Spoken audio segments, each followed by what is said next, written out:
భవిష్యత్తు కోసం తెలుగు విద్యార్థులు ఇష్టపడే యూనివర్సిటీ. కాల్ 9059052378 9059052379. అందరికీ నమస్కారం. మా తెలంగాణ ఇచ్చిన సోనియా గాంధీ గారికి, రాహుల్ గాంధీ గారికి, మల్లికార్జున్ ఖార్గే గారికి, ప్రియాంక గాంధీ గారికి, మా తెలంగాణ కాంగ్రెస్ ముఖ్యమంత్రి రేవంత్ రెడ్డి గారికి, మా కాంగ్రెస్ రాష్ట్ర అధ్యక్షులు మహేష్ కుమార్ గౌడ్ గారికి, ఉప ముఖ్యమంత్రి బట్టి విక్రమార్క గారికి, మిగతా మంత్రులకి, ముఖ్య నాయకులకి, మా కాంగ్రెస్ కార్యకర్తలకి అందరికీ నేను ధన్యవాదాలు తెలియజేసుకుంటున్నాను. గత ఒక వారం నుంచి ఎవరో నేను కొత్త మనిషిలాగా అసలు ఎలా ఇచ్చారు ఈవిడికి ఒక ఎమ్మెల్సీ అని ఒక వింతగా ప్రశ్నలు వేయడం జరుగుతుంది. అంటే మీడియాలో జరుగుతుంది. అది మీడియా వాళ్ళు వేయడం కాదు, అది ఎవరు అడిగిస్తున్నారో కూడా మాకు తెలుసు. పాపం బీజేపీ టీఆర్ఎస్ వాళ్ళకి ఏం అర్థం కావట్లేదు అనుకుంటాను. ఒక మహిళగా మీ రెండు పార్టీలకు నేను సేవలు అందించాను, మీరు సరైన నిర్ణయం తీసుకోకపోబట్టి మీ పార్టీని విడిచి నేను బయటికి వెళ్ళాను. ప్రజల్ని ఏ రకంగా మోసం చేయాలో ఆ రకంగా మీరు మోసం చేస్తున్నారు. సో ఈ రకంగా నేను బయటకు వచ్చి మనిషి నేను కష్టపడి ఒక మహిళగా కొట్లాడి నిజాయితీగా ఉంటే ఇవాళ ఒక ఎమ్మెల్సీ నాకు ఇచ్చినందుకు ఎందుకో మీకు అంత బాధ నాకు అర్థం కావట్లేదు. అంటే రేపు రాబోయే రోజుల్లో హౌస్లో మీ బండారాలని బయట పెడతానని భయం వేస్తుందా? హార్ట్ అటాక్లు వస్తున్నాయా మీకు నేను అడుగుతున్నాను. కేసీఆర్ గారు మీ పార్టీలో నా పార్టీని విలీనం చేయించుకున్నారు, తల్లి తెలంగాణ పార్టీని. మీరు నా ఎమ్మట పడ్డారు కానీ నా పార్టీని విలీనం చేయమని నేను మీ పార్టీలోకి వస్తానని నేను అనలేదు. ఈ రకంగా మీరు నా విలీనం చేయించుకొని నా చేత పని చేయించి ఉద్యమాలు అన్నీ చేశాను, కష్టపడ్డాను. కానీ మీరేం చేశారండి? ఒక మహిళని ఏ కాంగ్రెస్ తెలంగాణ ఇస్తాం అని చెప్పడం జరిగిందో అదే రోజు రాత్రి ఏ మాత్రం గ్యాప్ ఇవ్వకుండా, సమయం ఇవ్వకుండా, ఆ ఆనందాన్ని నేను తీసుకోనివ్వకుండా 12ంటికి సస్పెండ్ చేశాడు కేసీఆర్. వాస్తవాలు మాట్లాడుకుందామండి. ఎందుకు వాస్తవాలు కప్పిపుడుచుకుంటారు? విజయశాంతికి సంబంధమే లేదా? తెలంగాణ విజయశాంతి పోరాడలేదా? ఫర్ కైండ్ ఇన్ఫర్మేషన్ 1998 నా రాజకీయ జీవితం మొదలైంది బీజేపీ నుంచి. ఇది అందరికీ తెలిసిన సత్యం. ఒక ఓటు 2 రాష్ట్రాలు అనబట్టే నేను వెళ్ళాను. కానీ వాళ్ళు నిలబెట్టుకోలేదు. అందుకే బయటకు వచ్చి తల్లి తెలంగాణ పార్టీ నడిపించాను. నేను ఒక మహిళగా ఆల్మోస్ట్ 4.5 to 5 years నేను ఉద్యమాలు చేశాను. అప్పుడు కేసీఆర్ గారు ఎక్కడున్నారంటే ఆయన టీడీపీలో ఉన్నారు. ఆయన టీడీపీలో ఉండి ఆయనకి మంత్రి పదవి ఇవ్వలేదు కాబట్టి అప్పుడు బయటకు వచ్చి ఆయన ఉద్యమం ఎత్తుకున్నారు. అప్పటికే నేను ఉద్యమం అన్నది స్టార్ట్ చేశాను. ఇది తెలుసుకోవాలండి. కొంచెం వెనక్కి వెళ్ళి, బహుశా అందరికీ తెలుసు కానీ తెలియనట్టు నటిస్తుంటారు. అంటే ఒక బురద జల్లడం కేసీఆర్ ఒక్కడే కాదండి, ఆయన సొత్తు కాదు తెలంగాణ. 1200 మంది చనిపోయారు తెలంగాణలో, ఎంతోమంది త్యాగం చేశారు, ఎంతోమంది కొట్లాడారు. దాంట్లో ఒక ఆడబిడ్డగా నా వంతు నేను కృషి చేశాను. అలాంటిది ఈరోజు ఒక ఎమ్మెల్సీ వచ్చినందుకు ఎలా వచ్చింది, ఎందుకు ఇచ్చారు, ఏం చేశారు, ఆవిడ అక్కడ ఏంటంటే ప్రశ్నలు. తెలంగాణ పార్లమెంట్లో 2 ఎంపీలు వెళ్ళారు కదా, 2 వెళ్ళినప్పుడు కొట్లాడుతున్నప్పుడు కేసీఆర్ ఎందుకు ఎగ్జిట్ అయిపోయాడండి? చివరిదాకా ఉంది. ఆ రోజు మా ఎంపీలు, కాంగ్రెస్ ఎంపీలు అందరూ ఉన్నాం, పెప్పర్ స్ప్రేలు కొట్టారు. నార్త్ ఎంపీలు అందరూ చితక బాదుతున్నారు మమ్మల్ని ఎంపీని. నేను మీరా కుమార్ గారిని ఇలా పట్టుకుని నిలబడ్డాను. నేను ఇంత చేస్తే ఇదండి మీరు మాకు చూపించే కృతజ్ఞత? ఇదా మీ కుట్ర బుద్ధి? అంటే మీకు బడుగు బలహీన వర్గాలంటే నచ్చదు దొరా, మీ దొరబుద్ధేతో చూపించుకుంటున్నారు. అందుకే నిన్ను దొర్ర అంటున్నాను నేను. బడుగు బలహీన వర్గాలకి గౌరవం ఇవ్వడం నేర్చుకోండి. అదే బడుగు బలహీన వర్గాలు బీసీ కానీ ఎస్సీ కానీ ఎస్టీ కానీ మైనార్టీ కానీ లేకపోతే మీరు ఈరోజు ఈ పొజిషన్లో ఎక్కడ ఎలాగుంటారు? మీరు గతంలో ముఖ్యమంత్రి ఎలా అయ్యారండి? మీ దొరలు ఒక్కళ్ళే వేస్తారా? ఇంతమంది ఓటు వేయబట్టి మీరు ముఖ్యమంత్రి అయ్యారు, ఇంతమంది త్యాగం చేయబట్టి మీరు ముఖ్యమంత్రి అయ్యారు. అది గుర్తుపెట్టుకోండి దొరగారు. నిన్న వేయడం కాదు రాములమ్మ మీద, మీలా పిరికి బందని నేను మాత్రం కాదు. గచ్చున్న మహిళని, త్యాగం చేసిన మహిళని, నా ఆస్తులు అమ్మి పెట్టాను తెలంగాణకి. ప్రతిరోజు మీరు నన్ను అవమానించారు, నాతో పని చేయించారు, నేను ఉద్యమాలు చేశాను. నా పార్టీ, నా తల్లి తెలంగాణ పార్టీ ఉంటే మీరు హింస పెట్టి ఆ రోజు జయశంకర్ గారిని నా దగ్గర పంపించి విలీనం చేయండి అని చెప్పింది మీరు కాదా? నేను విలీనం చేస్తానన్నానా నేను? సరే, ఇద్దరూ తెలంగాణ కోసం కొట్లాడుతున్నప్పుడు వేరువేరుగా వెళ్ళకూడదని ఒక దీంతో పెద్ద మనసుతోటి నా పార్టీని నేను విలీనం చేయడం జరిగింది. అంతేగాని వేరే ఏదో ఆలోచనతో మాత్రం కాదు. ఎందుకు చెప్తున్నానంటే అసలు తెలంగాణకి విజయశాంతికి సంబంధమే లేదన్నట్టు మాట్లాడుతుంటే చాలా అసహ్యంగా కూడా ఉందండి.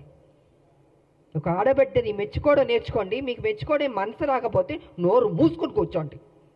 అంతేగాని మీ ఇష్టం వచ్చినట్టు ఎందుకు ఇచ్చారంటే ఇచ్చారండి కాంగ్రెస్ ఒక ఎమ్మెల్సీ.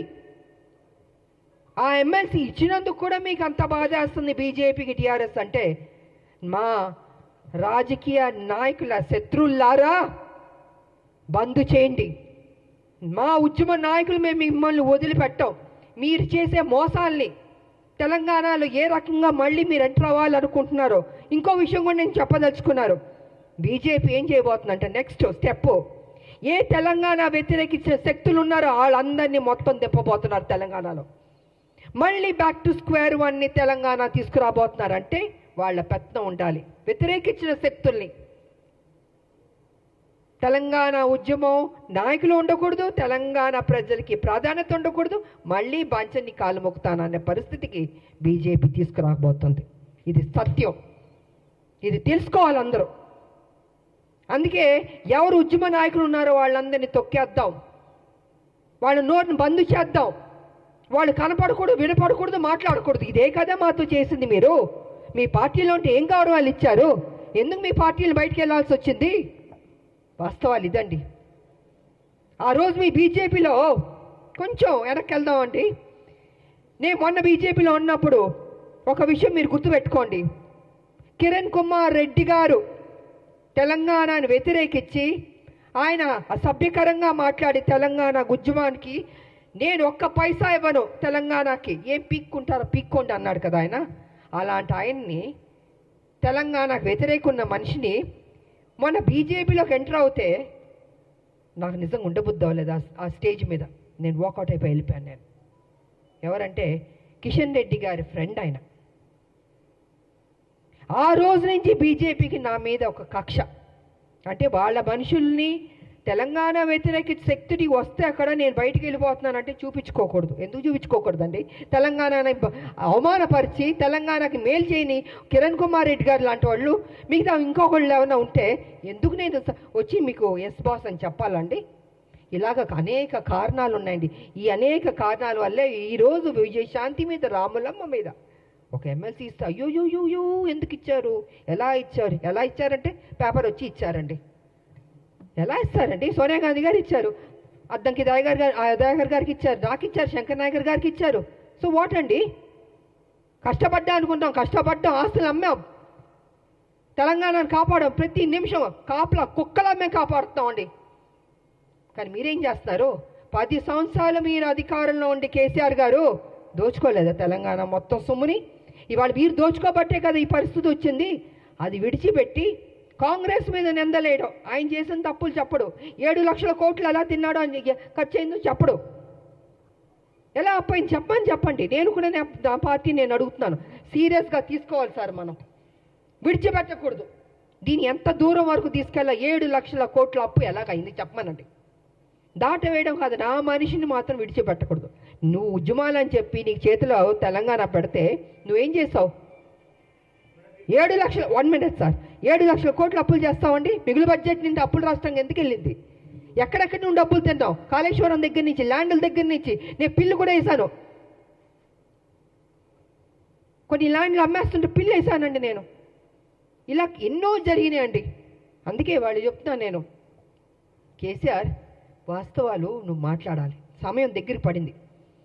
నువ్వు చేసిన తప్పులు చెప్పాల్సిందని మేము విడిచిపెట్టాం, డెఫినెట్గా విడిచిపెట్టామండి. మా రాష్ట్రం, మేము కష్టపడి తెచ్చుకున్న రాష్ట్రం, నా ప్రజలు బాగుండాలని కోరుకునే వాళ్ళం మేము. ఉద్యమకారులకు మాకు నిత్యం మా ప్రజలు బాగుండాలి, మేలు జరగాలని ఆలోచిస్తూనే ఉంటాం మేము. ఇంతకు మించి మాకు అయ్యా ఉంటుందండి. కాబట్టి నా పార్టీని రిక్వెస్ట్ చేసేది ఏంటంటే విడిచిపెట్టకూడదు సార్. మనం ఎట్టి పరిస్థితుల్లో కేసీఆర్ చేసిన అప్పును మొత్తం ఒక్కొక్కటిగా బయట పెట్టాలి. ఏదో నామకే వాస్తే మనం మాట్లాడడం లేదా వదిలేయడం కాదు, తవ్వాలి, బయటికి తీయాలి వాస్తవాన్ని. ఇది నేను ఈ సందర్భంగా తెలియజేసుకుంటూ, ఈరోజు మాకు ఎమ్మెల్సీ దాంట్లో మేము అడుగుపెట్టబోతున్నాం. కాబట్టి మాకు మరొకసారి మా హైకమాండ్కి నేను కృతజ్ఞతలు తెలియజేసుకుంటూ, రేపు హోలీ కాబట్టి అందరికీ హోలీ శుభాకాంక్షలు కూడా తెలియజేసుకుంటూ,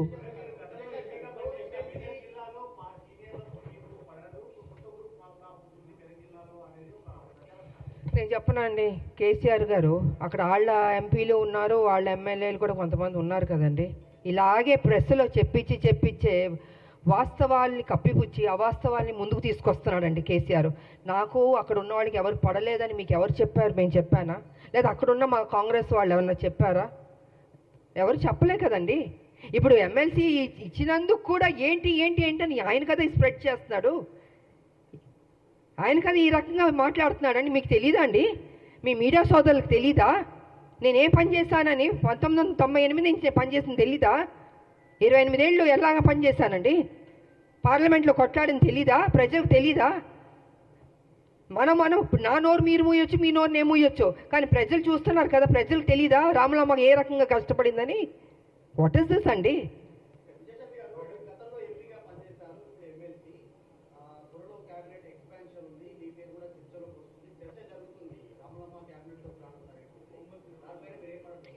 సార్ నాకు అది తెలియదండి, నాకు నిజంగా తెలీదు. నాకు హైకమాండ్ ఈ బాధ్యత ఇచ్చింది.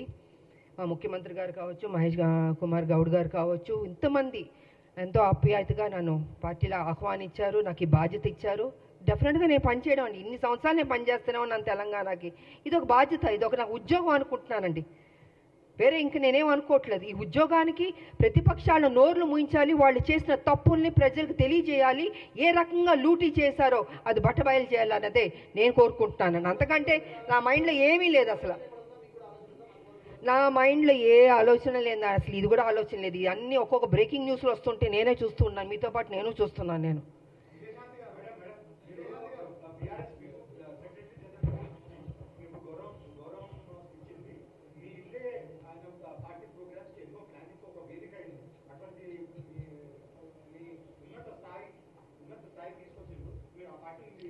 అదే సార్, మళ్ళీ మీరు అదే అంటున్నారండి. నేను ఎంతసేపు వాస్తవం చెప్పాను, నేను వదిలి రాలేదండి. కాంగ్రెస్ తెలంగాణ ఇస్తున్నాం అని చెప్పగానే అదే రోజు రాత్రి 12ంటికి నన్ను సస్పెండ్ చేశాడు. కారణమే లేదు. ఆయన అడగండి ఎందుకు చేశారు మీరు? రాములమ్మని కష్టపడింది కదా, బై ఎలక్షన్స్ కష్టపడింది, కొట్లాడింది. నీ పార్టీ డౌన్ అయిపోతుంటే మరి 2009 ముందు తీసుకుని చేర్చుకున్నావు కదా రాములమ్మని. నా సొంత పార్టీ ఉంది అప్పటికి. నువ్వు సభకు రాకపోయినా మీరా కుమార్ గారికి పార్లమెంట్లో నువ్వు లేవు కదా, పారిపోయావు కదా హౌస్ నుంచి. మరి నేను కదండి ఉన్నాను చివరిదాకా, బిల్లు పాస్ అయ్యే వరకు. మరి మాట్లాడండి మీరు మీడియా సోదరులు. నన్ను ప్రతిదీ అడుగుతుంటే నేనేం చెప్పనండి? మీకు వాస్తవం తెలుసా, నాకు తెలుసు. So please try to ask him అండి. 10వ చెల్లెలు కడుపులో పెట్టుకుంటాను, నెత్తి మీద పెట్టుకుంటాను, తీసి కాళ్ళలో పడేశాడు.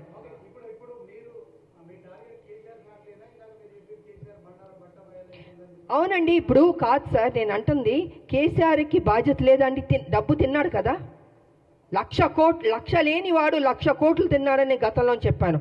గత 6-7 సంవత్సరాల నుంచి 5 లక్షల కోట్లు అప్పుకి వెళ్తుంటే 5 లక్షలు కాదు బాబో 7 లక్షలకి వెళ్ళింది అడగండి అంటే ఇవాళ లెక్క తీస్తే 7 లక్షల కోట్లకి వెళ్ళిపోయింది అప్పు. మరి చెప్పాలా చెప్పకూడదండి? ఆయన చేసిన తప్పుని చెప్పకుండా ఎంతసేపు కాంగ్రెస్ను పుచ్చుకుని మీరు తప్పు చేశారు ఏం చేస్తావు? నువ్వు చేయబట్టి తప్పే కదా, నువ్వు చేయబట్టి అప్పే కదండి. ఇవాళ అవస్థ పడుతున్నారు, ప్రతిదానికి ఇబ్బంది అవుతుందండి. జీతాలు ఇవ్వనా ఇబ్బంది, స్కీమ్స్కి ఇవ్వాల డబ్బులు ఇవ్వాలన్న ఇబ్బంది, ఎన్ని ఇబ్బందులు ఉన్నాయండి బికాస్ కేసీఆర్ వల్లది. నేను అదే చెప్తా. అలాంటి ఒక్క నిమిషం సార్, అలాంటి వ్యక్తిని నువ్వు సమాధానం చెప్పాలి. విడిచిపెట్టవు. మీరు అసెంబ్లీకి ఎందుకు రావట్లేదండి? ఎందుకు రావట్లేదు నేను అడుగుతున్నాను. మీకు ఓటు వేశారు కదా, మిమ్మల్ని గెలిపించారు కదా, మీరు అపోజిషన్ లీడర్లో కూర్చోరా? అంత మీరేమైనా గొప్ప స్థాయి నుంచి వచ్చారా? మీరు కింద నుంచే కదా వచ్చారు. ఇప్పుడు ఈ డబ్బు, ఈ కోట్లు అన్నీ ఎక్కడి నుంచి వచ్చిందండి? మా తెలంగాణ నీకు వేసిన భిక్షం కాదు, నువ్వు గుంజుకున్నావు, మోసం చేసావు. సో కాబట్టి నేనేమంటున్నానంటే నువ్వు రా, అసెంబ్లీకి రా, కూర్చో. నువ్వు తప్పు చేయలేదంటే చెప్పు, లెక్కలు ప్రతి వన్ బై గా లెక్కలు తీసి చెప్పాలి. నువ్వు పబ్లిక్కి చెప్పాల్సిన బాధ్యత నీకుంది. ఉద్యమాలు చేసినవా అని చెప్పుకుంటున్నావు. పులి నోట్లో తలకాయ పెట్టాను, నేను ఒక్కడనే కష్టపడ్డాను. నువ్వు ఒక్కడే కష్టపడలే, అందరు కష్టపడబట్టే తెలంగాణ వచ్చింది. నువ్వు అందరినీ వాడుకున్నావు, అందరితో పని చేయించుకున్నావు, నువ్వు మహారాజులా ఎంజాయ్ చేస్తున్నావు.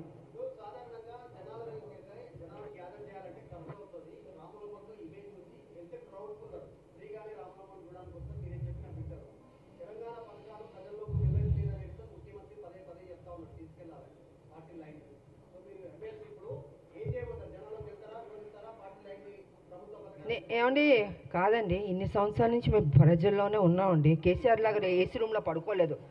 కింద నుంచే మేము వచ్చాం, అరెస్టులు అయ్యాం, జైల్లో కూర్చున్నాం, ఆస్తులు అమ్మాం.